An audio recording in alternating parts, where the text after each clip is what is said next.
Hello everyone, my name is Jose Freddy Zavala Bayesa.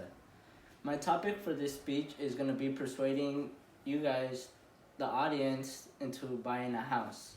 I know this isn't the funnest topic to speak about, especially when we're bored in the house in the board, but hear me out. We will eventually like to invest our money and buy a house. According to homesnack.net, the average rent in California is $1,700 per month, which is almost the same payment as if you bought a house. And 17,000 per month is $20,400 per year. We are wasting our money on rent money. Instead, you can save your money by buying a house and using it for revenue. I'm currently in a situation where I'm paying rent over town while not living there because I'm technically still in college, so I have to pay that rent because of lease. But if I had a house, I wouldn't have that trouble. I wouldn't have to be worrying about paying the rent, having to decide if I'm still gonna lease the rent for another year since we're not sure if college is gonna be online or face to face. But definitely, I know this isn't the best time to buy a house, but after college, you may have to start thinking about purchasing a house, especially if you want to have that luxury house or if you want to build a house for your family. I will be discussing why to buy a house, the pros and benefits of them. Now that you know my topic and standing point, we can start talking about houses. The persuading of buying one in the future. The pros and benefits of buying a house is definitely the price. I know they aren't the cheapest and they can be very expensive, but when you buy a house, the price of the house tends to increases after you purchase it. So say you decide to not live there or to use it as a rent or sell it, you're gonna get much more money back than you put in. The house that you buy will give you more privacy. You don't have to worry about a landlord coming to knock on your door.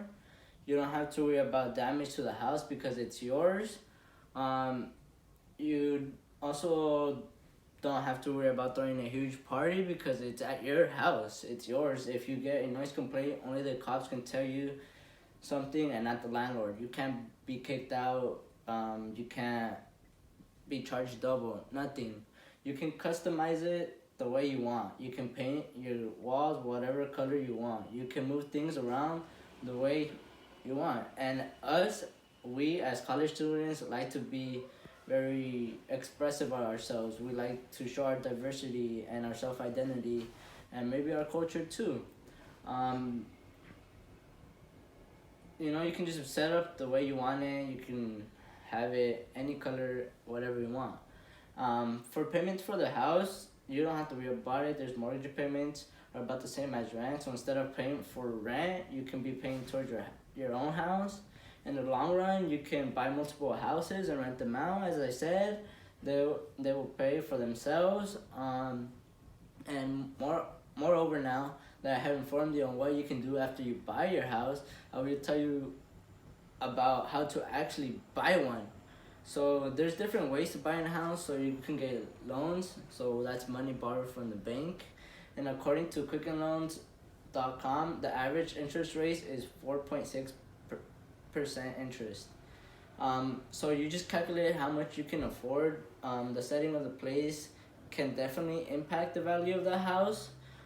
Geographic wise, and maybe if it snows all the time, maybe if it's sunny here in California, you never know. Save up money as soon as you can. So start now, pennies, anything. Start saving up as much as you can.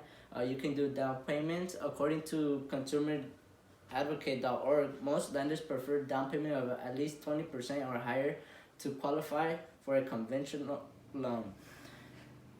Find the perfect home next to the ocean, in a rich neighborhood, secluded in the forest, up in the mountains, anywhere you like. Lastly, but as equally as important, we will learn when it's best to buy a house. Best time to purchase a house we'll give you 2 seasons. You either have option in the summer and in the winter. In the summer, we will have more options for buying a house as they hit the market during the time due to the number of buyers. We will be able to see the conditions of the house, how it works. That's in as if it's in the summer, you can test out the sprinklers, the air conditioner. You can see what's around the area to do, stuff like that. And in the winter, as us college students, we know the struggle is real, and we know that sometimes we have to get what's best affordable. We can't just go buying whatever we want. And according to nationwide.com, the winter is the best time to buy a house. The prices are cheaper since the competition is focusing on other financial payments due to the holidays. The sellers are a lot more nicer and lenient and can negotiate deals so you can get a better offer out of the houses. But of course, you won't have the option of an extra house that you might get during the summer. So to wrap this up, recap some main points. There are many benefits to buying a house that interest everyone. So you live your lifestyle, stay with your customs and culture. It is something someone thinks about and dreams of achieving one day. You have many ways of buying a house, so never count yourself out. There are strategic steps you can take to buy the best house at the best time. Of course, right now isn't the best time to buy a house, but it's not a bad time to start thinking about it or saving money as well. As college students, we are looking for a career that can lead us to hopefully the best career option with the best salary. By then, we will have money and might think about saving money and investing in a house. It can be life changing. Thank you so much. Take care. I hope you guys are all safe.